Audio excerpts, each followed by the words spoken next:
Assalamu alaikum everyone. I'm Sania Shabir from Digital Psyche. Welcome back to our channel.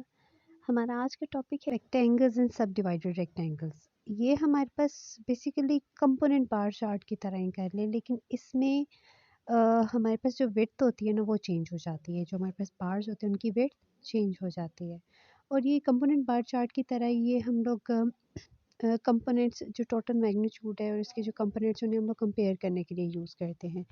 और जैसे हम लोग percentage component bar chart बनाते थे ना, वैसे ही इसके लिए भी हम लोग 100 टोटल लेंथ ले लेते, फिर डिफरेंट प्रोपोर्शंस को हम लोग अलग डिफरेंट प्रोपोर्शन परसेंटेज की देख के हम कंपोनेंट्स को अलग कर लेते, ठीक है। और इसमें भी हम लोग परसेंटेज कंपोनेंट बार चार्ट की तरह परसेंटेज यूज़ करते हैं, सही है।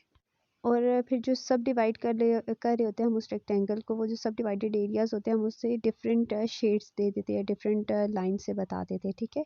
और ये जो सब डिवाइडेड रेक्टेंगल्स है ये बेसिकली हमारे पास जनरली जो है ना बजट ऑफ वेरियस फैमिलीज़ बताने के लिए यूज़ होते हैं। वेरियस फैमिलीज़ के हम लोगों ने बजट बताना है, एक्सपेंडिचर बताना है, तो उसके लिए हमारे पास ये सब डिवाइडेड रेक्टेंगल्स यूज़ होते हैं।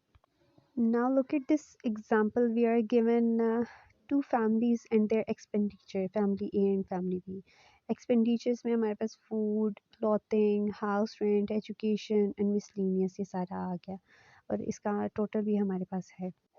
अब हमारे पास सब डिवाइडेड रेक्टेंगल बनाने के लिए हमें परसेंटेज चाहिए, तो परसेंटेज हम पहले वाले तरीके से ही निकालेंगे। जैसे फैमिली ए का फूड का आइटम है तो उस पर 60 है, तो 60 डिवाइडेड बाई टोटल जो हमारे पास 120 है मल्टीप्लाई बाई 100, तो हमारे पास एक परसेंटेज आ गई। इसी तरीके से हम लोग सारे आइटम्स की अलग अलग परसेंटेज निकालेंगे।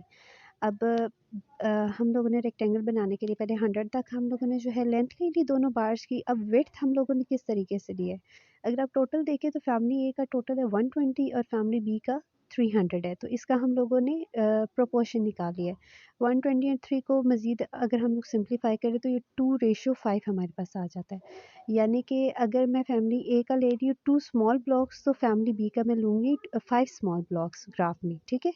और अलग अलग प्रोपोर्शन जैसे हम लोग परसेंटेज कंपोनेंट बार चार्ट में बनाए थे वैसे बना दिए, और ये अलग से की भी हम लोगों ने बता दी और टाइटल भी बता दिया। तो ये हमारे पास सब divided rectangle basically percentage component bar chart के साथ मिलता जुलता है, सही है। आई होप आपको आज की वीडियो अच्छी लगी होगी। लाइक करना मत भूलिएगा, और अगर अभी तक आपने हमारा चैनल सब्सक्राइब नहीं किया तो अभी नीचे दिया गया सब्सक्राइब का बटन प्रेस करें। Stay tune till the next lecture. अल्लाह हाफिज़।